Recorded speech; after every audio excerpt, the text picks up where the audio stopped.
جن سٹوریز 2.0 پر خوش آمدید۔ ویڈیو شروع کرنے سے پہلے چینل کو سبسکرائب لازمی کریں اور نئی ویڈیو کے نوٹیفیکیشن کے لیے بیل آئیکن ضرور پریس کریں۔ شکریہ۔ امرو آج کل بے حد پریشان تھا کیونکہ کافی عرصہ ہو گیا تھا وہ کسی جادوگر سے مقابلے کے لیے نہیں جا سکا تھا، لیکن اس کی پریشانی کی وجہ صرف جادوگر سے مقابلہ نہ ہونے کی وجہ سے نہیں تھی، بلکہ پریشانی اس بات کی تھی کہ اس کی دولت میں مزید اضافہ نہیں ہو پا رہا تھا۔ ظاہر ہے جب تک وہ کسی جادوگر کا خاتمہ کر کے اس کی دولت کو اپنی زنبیل میں نہیں ڈال لیتا، اس کی دولت میں کیسے اضافہ ہو سکتا تھا؟ لیکن وہ کرتا بھی کیا؟ کوئی ایسا جادوگر ہی سامنے نہیں آ رہا تھا جس کے پاس دولت کے انبار ہوتے، اور سردار امیر حمزہ نے اسے طلسم ہوشربا میں جانے سے منع کر دیا تھا، کیونکہ آج کل سردار امیر حمزہ نے اپنے بڑے بیٹے شہزادہ شہریار کو افراسیاب کے مقابلے کے لیے بھیجا ہوا تھا، اور وہ نہیں چاہتا تھا کہ امرو کی وجہ سے کوئی گڑبڑ ہو جائے، کیونکہ شہزادہ شہریار کی فتح کی خبریں مسلسل آ رہی تھیں۔ آج امرو کو پتا چلا تھا کہ سردار امیر حمزہ کے دربار میں کہیں دور دراز ممالک کے اجنبی تاجر آئے ہوئے ہیں جو عجیب و غریب باتیں کرتے ہیں۔ چنانچہ وہ تیار ہو کر دربار میں پہنچ گیا تھا کہ شاید ان تاجروں کے ذریعے اسے کسی ایسے جادوگر کا پتہ چل جائے جو بے حد دولت مند ہو، اور پھر دربار میں اس کی نظریں ایک بوڑھے تاجر پر جم گئی۔ اسے یہ بوڑھا تاجر کوئی پوری اسرار سا آدمی لگا، کیونکہ وہ ایسی باتیں کر رہا تھا، ایسی اجنبی علاقوں کی باتیں جو عمرو عیار نے کبھی نہیں سنی تھی۔ عمرو عیار نے فیصلہ کر لیا کہ وہ اس تاجر کی اپنے گھر میں دعوت کرے گا اور پھر اس سے مطلب کی بات پوچھے گا۔ چنانچہ دربار ختم ہوتے ہی وہ اس بوڑھے تاجر کے پاس پہنچ گیا۔ میرا نام عمرو ہے اور میں سردار امیر حمزہ کا درباری ہوں، کیا آپ میرے ہاں دعوت کھانا قبول کریں گے؟ عمرو عیار نے تاجر سے مخاطب ہو کر کہا۔ عمرو؟ ارے کہیں تم عمرو عیار تو نہیں ہو؟ بوڑھے تاجر نے اسے غور سے دیکھتے ہوئے چونک کر کہا۔ ہاں میرا نام ہی عمرو عیار ہے، لیکن آپ مجھے کیسے جانتے ہیں؟ عمرو عیار نے حیرت بھرے لہجے میں پوچھا۔ وہ سوچ بھی نہیں سکتا تھا کہ دور دراز کے اجنبی علاقوں کا یہ بوڑھا تاجر بھی اس کے نام سے واقف ہو سکتا ہے۔ تمہیں کون نہیں جانتا؟ تمہارے کارناموں کی شہرت تو دنیا بھر میں پھیل چکی ہے، اور اچھا ہوا کہ تم سے ملاقات ہو گئی۔ میرے پاس تمہارے لیے ایک خاص پیغام ہے۔ بوڑھے نے مسکراتے ہوئے کہا۔ میرے نام پیغام؟ کس کا پیغام؟ عمرو عیار اور زیادہ حیران ہو گیا۔ وہ میں علیحدگی میں بتا سکتا ہوں، بوڑھے نے کہا، اور عمرو سے لے کر اپنے گھر آ گیا۔ اس نے ملازموں کو اعلیٰ کھانے پکانے کا حکم دے دیا۔ ہاں تو بزرگ تاجر، اب وہ پیغام بتائیں، میرا تو تجسس کے مارے برا حال ہے۔ آخر آپ مجھے کیسے جانتے ہیں اور میرے نام کس کا پیغام ہے؟ عمرو عیار نے اشتیاق آمیز لہجے میں پوچھا۔ عمرو، تم نے کبھی زرد ہیرے کے متعلق کچھ سنا ہے؟ بوڑھے تاجر نے کہا۔ زرد ہیرا؟ نہیں، میں نے تو کبھی ایسے ہیرے کے متعلق نہیں سنا۔ زرد رنگ کا ہیرا تو ہوتا ہی نہیں، عمرو عیار نے کہا۔ ہوتا ہے، اس دنیا میں ایک ہیرا ایسا ہے جو زرد رنگ کا ہے، اور یہ دنیا کا سب سے قیمتی اور نایاب ہیرا ہے۔ اس ہیرے میں ایک خاصیت ہے، ایک ایسی خاصیت کہ دنیا بھر کے خزانے بھی اس کے سامنے حقیر ہیں۔ بوڑھے نے کہا۔ اچھا، ایسی کون سی خاصیت ہے اس میں؟ عمرو نے حیران ہوتے ہوئے کہا۔ زرد ہیرے میں یہ خاصیت ہے کہ اسے دنیا کی جس چیز سے بھی چھو دیا جائے وہ سونا بن جاتی ہے، اس کے لیے لوہا ہونا ضروری نہیں ہے۔ بوڑھے تاجر نے کہا۔ یعنی اگر انسان کو بھی چھو جائے تو وہ بھی سونے کا بن جائے گا؟ عمرو یار نے حیرت سے منہ پھاڑتے ہوئے پوچھا، اور بوڑھا تاجر ہنس پڑا۔ جاندار نہیں بلکہ بے جان چیزوں کی بات کر رہا ہوں۔ پارس پتھر میں یہ خاصیت ہوتی ہے کہ وہ صرف لوہے کو سونا بنا سکتا ہے، جبکہ زرد ہیرا مٹی، پتھر، لوہا، تانبا، غرض یہ کہ ہر ایسی چیز کو سونے میں تبدیل کر دیتا ہے۔ بوڑھے نے کہا۔ او، پھر تو یہ واقعی انتہائی قیمتی اور نایاب چیز ہوئی۔ کہاں ہے یہ زرد ہیرا؟ عمرو عیار نے انتہائی اشتیاق آمیز لہجے میں کہا۔ یہ زرد ہیرا آج سے ہزاروں سال پہلے ایک نیک دل جادوگر رامیش کے ہاتھ چڑھ گیا تھا۔ اس زمانے میں ہر شخص اس ہیرے کو حاصل کرنے کے لیے پاگل ہو رہا تھا۔ سب اس ہیرے کے لیے آپس میں لڑ جھگڑ رہے تھے۔ اس نیک دل جادوگر نے دنیا کی نظروں سے اس ہیرے کو چھپانے کے لیے کہ اس کی وجہ سے دنیا میں خون خرابہ نہ ہو، اسے طلسماتی وادی میں چھپا دیا، اور اس طلسماتی وادی تک پہنچنا اس نے اس قدر مشکل بلکہ ناممکن بنا دیا کہ بڑے سے بڑا جادوگر بھی وہاں تک نہیں پہنچ سکتا تھا۔ چنانچہ یہ ہیرا دنیا کی نظروں سے اوجھل ہو گیا اور آج تک اوجھل چلا آ رہا ہے۔ بوڑھے تاجر نے سر ہلاتے ہوئے کہا۔ اس طلسماتی وادی تک آخر کوئی کیوں نہیں پہنچ سکتا؟ عمرو عیار نے کہا۔ اس لیے کہ اس وادی تک پہنچنے کے لیے انتہائی خطرناک طلسماتی سفر طے کرنا پڑتا ہے۔ ایسا سفر کے راستے میں قدم قدم پر رکاوٹیں اور موت سفر کرنے والے کی طاق میں رہتی ہے، اور کہیں نہ کہیں وہ موت کا شکار ہو جاتا ہے۔ بڑے بڑے بہادروں، شہزوروں اور جادوگروں نے اس تلسماتی سفر کو طے کرنے کی کوشش کی تاکہ کسی طرح اس سفر کو طے کر کے وہ تلسماتی وادی تک پہنچ کر زرد ہیرا حاصل کر لیں، لیکن آج تک کوئی بھی کامیاب نہیں ہو سکا۔ بوڑھے تاجر نے تفصیل بتاتے ہوئے کہا، یہ وادی کتنے فاصلے پر ہے؟ عمر عیار نے کچھ سوچتے ہوئے کہا، یہ وادی اتنے فاصلے پر ہے کہ اگر کوئی تیز رفتار گھوڑے پر مسلسل سفر کرے تو اسے تلسماتی وادی تک پہنچنے کے لیے 1000 سال لگ جائیں گے۔ بوڑھے تاجر نے کہا اور عمر عیار کی آنکھیں بجھ گئی۔ 1000 سال؟ توبہ توبہ، بھلا 1000 سال تک کون زندہ رہ سکتا ہے؟ چھوڑیں اس ہیرے کے ذکر کو، یہ بتائیں کہ وہ پیغام کیا ہے؟ عمر عیار نے مایوس لہجے میں کہا۔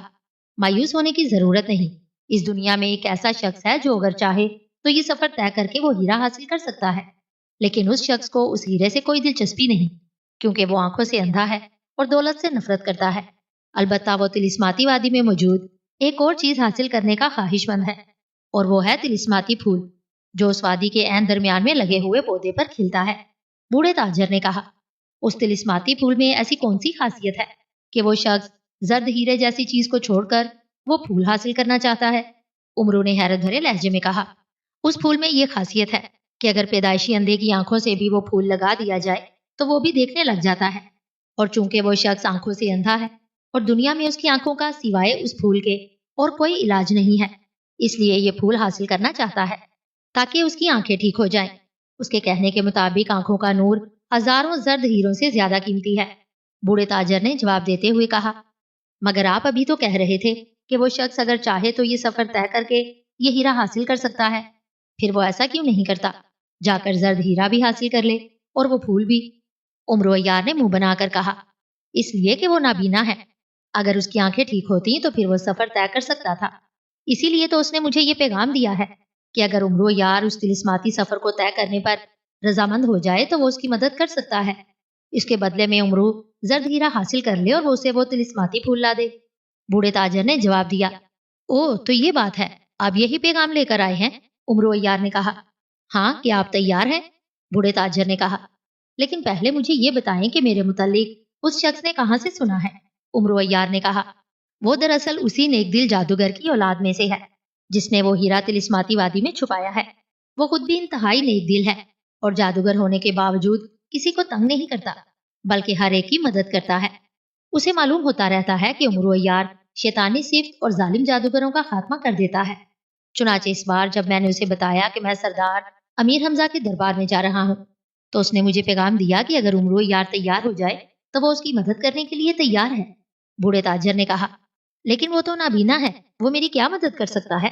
عمر عیار نے کہا، سنو عمر عیار، اس کے پاس دنیا کا تیز ترین جادوئی پرندہ ہے، ایسا پرندہ جس کا منہ بطخ جیسا اور دھڑ سانپ جیسا ہے، اور سانپ کے جسم پر آتشین پردے پڑے ہوئے ہیں جن پر آسانی سے بیٹھا جا سکتا ہے۔ یہ پرندہ 1000 سال کا سفر چند دنوں میں ہی طے کر سکتا ہے۔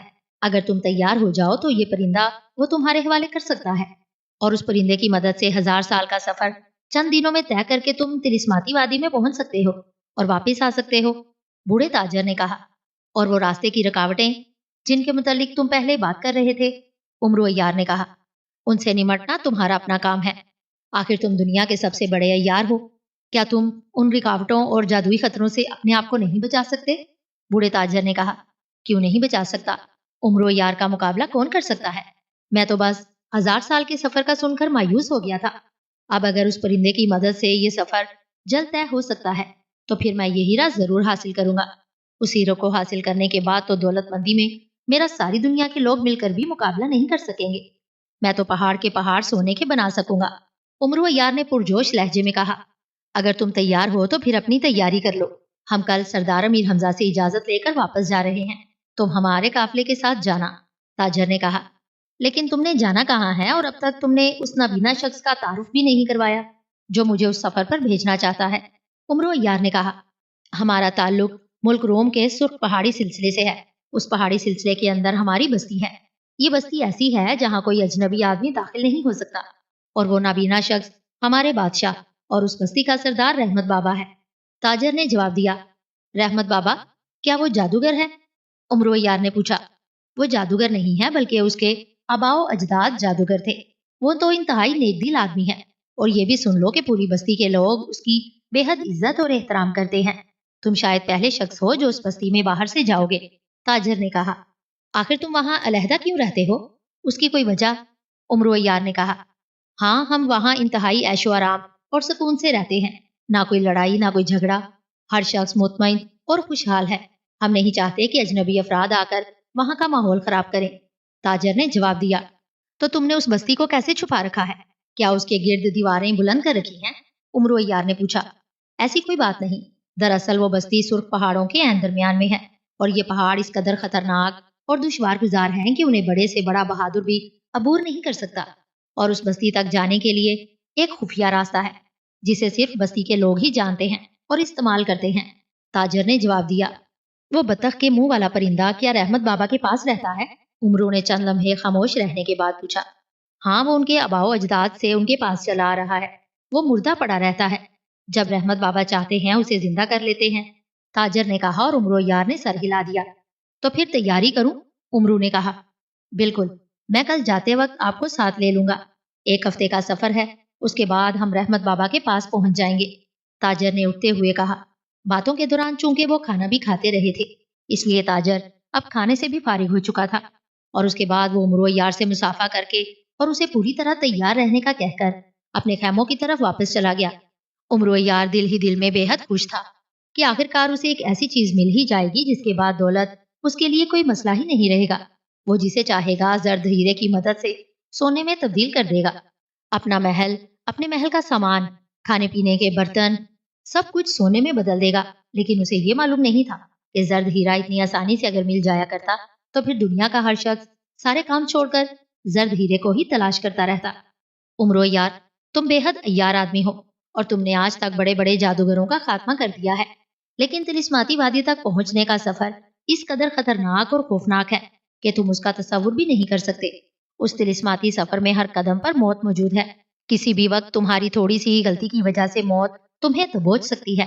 یہی وجہ ہے کہ آج تک کوئی بھی شخص اس طلسماتی سفر کو پوری طرح طے کر کے طلسماتی وادی تک نہیں پہنچ سکا، اس لیے اگر تم چاہو تو اب بھی انکار کر سکتے ہو، مجھے کوئی اعتراض نہیں ہوگا، لیکن ایک بار تم بطخ سام پر بیٹھ گئے تو پھر تم واپس نہیں جا سکو گے۔ خوبصورت مکان میں بیٹھے ہوئے بوڑھے رحمت بابا نے عمرو یار سے مخاطب ہو کر کہا۔ عمرو یار آج ہی قافلے کے ساتھ اس بستی میں پہنچا تھا، اور تاجر نے وہاں پہنچتے ہی اسے رحمت بابا کے سامنے پیش کر دیا تھا۔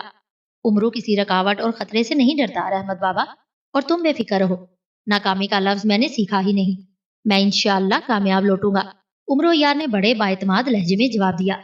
ٹھیک ہے، اگر تم تیار ہو تو میں تمہیں نہیں روکوں گا، رحمت بابا نے سر ہلاتے ہوئے کہا۔ مگر رحمت بابا، یہ تو بتائیے کہ یہ خطرے اور رکاوٹیں کیسی ہوں گی؟ عمرو یار نے پوچھا۔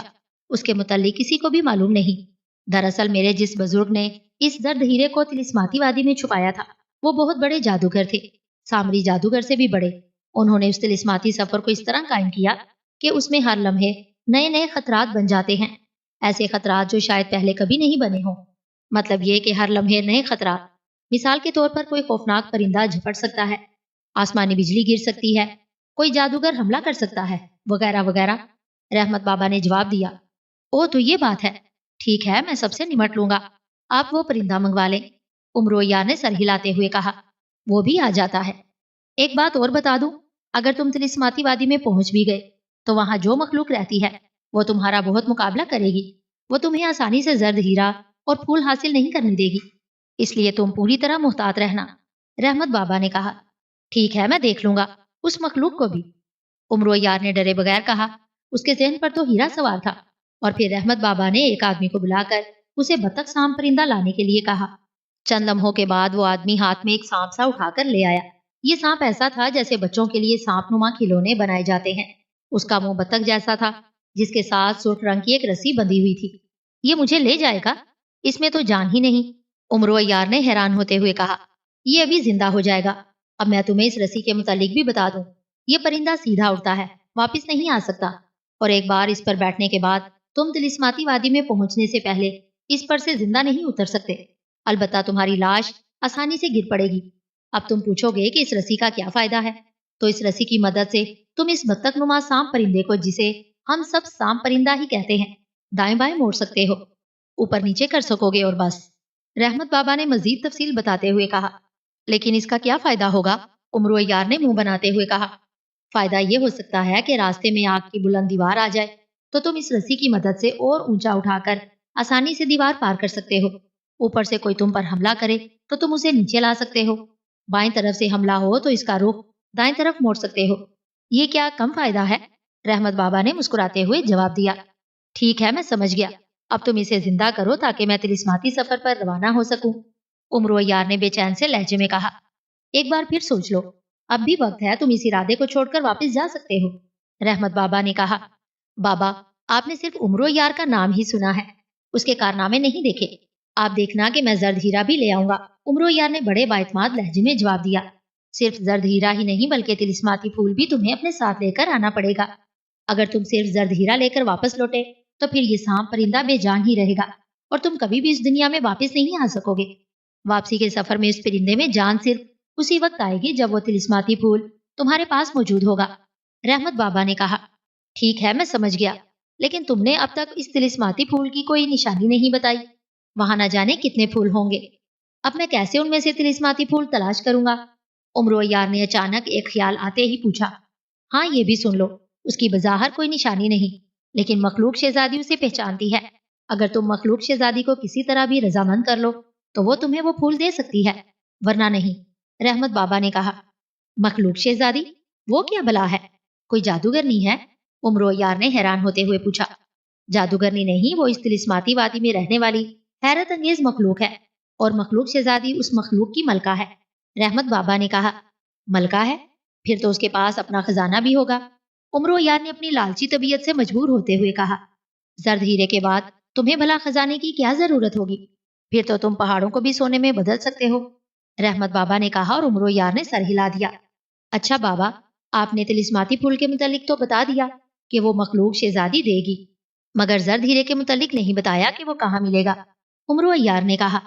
اس وادی کے درمیان میں آتش فشاں پہاڑ کی چوٹی پر ایک گنبد ہے، گول سا گنبد، اس کے اوپر سونے کی ایک پتلی سی سلاخ آسمان کی طرف رخ کیے کھڑی ہے۔ اس سلاخ کے اوپر والے حصے پر ایک چھوٹا سا پیالہ بنا ہوا ہے، اس پیالے کے اندر وہ زرد ہیرا موجود ہے۔ رحمت بابا نے بتایا۔ ٹھیک ہے، میں سمجھ گیا، اب تم اس سانپ پرندے میں جان ڈالو، باتیں بہت ہو گئی ہیں، اب کام ہونا چاہیے۔ عمرو یار نے اٹھ کر کھڑے ہوتے ہوئے کہا، اور رحمت بابا نے ہاتھ میں پکڑے ہوئے سانپ کو زمین پر رکھا اور پھر اس کے سامنے دو زانو بیٹھ کر اس نے منہ ہی منہ میں کوئی منتر پڑھنا شروع کر دیا۔ کافی دیر تک منتر پڑھنے کے بعد اس نے زور سے سانپ پرندے کی طرف پھونک ماری تو سانپ پرندہ یکلخت ہوا میں اچھلا اور پھر تیزی سے پھولنا شروع ہو گیا۔ اس کی جھالریں بڑی ہو گئیں، جسم موٹا ہو گیا اور آنکھوں میں عجیب سی چمک آ گئی۔ اس پر بیٹھ جاؤ عمرو یار، جلدی کرو اور رسی پکڑ لو، رحمت بابا نے چیخ کر کہا، اور عمرو یار یوں اچھل کر اس پرندے پر بیٹھ گیا جیسے وہ کسی سرکش گھوڑے پر بیٹھ رہا ہو۔ اسے بیٹھتے ہی اس نے رسی کو ہاتھ میں پکڑ لیا۔ اب جاؤ عمرو یار، خدا حافظ، رحمت بابا نے زور سے تالی بجاتے ہوئے کہا، اور پرندہ یوں فضا میں اچھلا کہ عمرو یار اس پر سے گرتے گرتے بچا۔ وہ اس کی گردن سے چمٹ گیا۔ واقعی سانپ پرندے کی رفتار بجلی سے بھی زیادہ تیز تھی۔ سانپ پرندہ پہلے تو سیدھا آسمان کی طرف بلند ہوتا چلا گیا اور پھر کافی بلندی پر پہنچ کر وہ سیدھا پرواز کرنے لگا۔ چند لمحے تو عمرو یار اس کی گردن سے چمٹا رہا، لیکن جلد ہی اس نے اپنے آپ کو سنبھال لیا اور اب وہ رسی پکڑے سیدھا ہو کر بیٹھ گیا۔ سانپ پرندے کا جسم کچھ اس انداز میں مڑا ہوا تھا کہ عمرو یار کو یوں محسوس ہو رہا تھا جیسے وہ کسی پلنگ پر بیٹھا ہو۔ اسے نیچے کچھ بھی نظر نہیں آ رہا تھا کیونکہ اوپر نیچے بادل ہی بادل نظر آ رہے تھے۔ ابھی سانپ پرندے کو پرواز کرتے ہوئے تھوڑی ہی دیر ہوئی تھی کہ اچانک سانپ پرندے نے زور سے چیخ ماری اور اس کی رفتار یکلخت آہستہ ہو گئی۔ ارے کیا ہوا؟ کیا تھک گئے ہو؟ عمرو یار نے حیرت بھرے لہجے میں کہا، لیکن دوسرے لمحے وہ بری طرح چونک پڑا جب اس نے دور سے چار خوفناک شکلوں والے جادوگروں کو ہاتھوں میں بڑی بڑی تلواریں لیے اپنی طرف بڑھتے دیکھا۔ ان چار میں سے دو داڑھی والے تھے، ایک گنجا تھا اور ایک کی داڑھی مونچھیں ایسی تھی جیسے وہ کوئی بدماش ہو، اور وہ چاروں بڑی بڑی خوفناک تلواریں لہراتے ہوئے اور چیختے ہوئے سیدھے عمرو یار کی طرف لپکے چلے آ رہے تھے۔ ان کا انداز ایسا تھا جیسے وہ ایک لمحے میں عمرو یار کے جسم کا کیما بنا ڈالیں گے۔ عمرو یار ان چاروں خوفناک جلادوں کو آتے دیکھ کر چند لمحوں کے لیے تو خوف سے سہم گیا، لیکن پھر اسے خیال آ گیا کہ یہ طلسماتی وادی کا پہلا خطرہ ہے، اگر وہ ڈر گیا تو یہ اسے یقیناً مار ڈالیں گے۔ ادھر سانپ پرندے کی رفتار اب اس قدر آہستہ ہو گئی تھی کہ وہ چاروں تیزی سے قریب آتے جا رہے تھے۔ عمرو یار نے جلدی سے اپنی زنبیل میں ہاتھ ڈالا اور دوسرے لمحے اس کے ہاتھ میں پھولوں کا ایک گلدستہ نظر آنے لگا۔ گلدستے میں مختلف رنگ کے کئی پھول تھے،